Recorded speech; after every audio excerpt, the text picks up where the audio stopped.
Hey guys, in this video I'll show you how to fix iPhone apps not downloading. Alright, let's begin. First of all, open the Settings app on your iPhone and then tap on the iCloud ID banner at the top of the screen.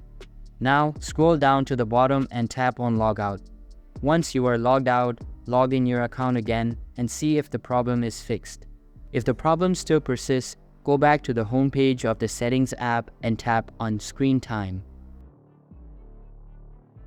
Inside it, go to the Content and Privacy Restrictions tab, go to Allowed Apps, and make sure all of the apps are enabled.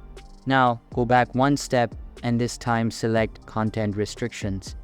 Inside it, tap on Apps and select Allow All Apps.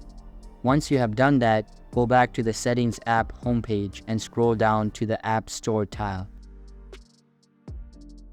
Now, tap on it, scroll down and make sure that Always Allow is selected in the App Download section. This will hopefully fix the problem, but if the problem persists, open the Control Center, enable and disable the airplane mode so that your internet connection becomes stable. Because sometimes apps don't download due to slow internet speed, so make sure to have a stable connection. At last, hold the power button of your device and restart it. This will clear app cache and the problem will be solved. So that's it for this video. If you find this helpful, consider subscribing and giving this a big thumbs up. Thanks.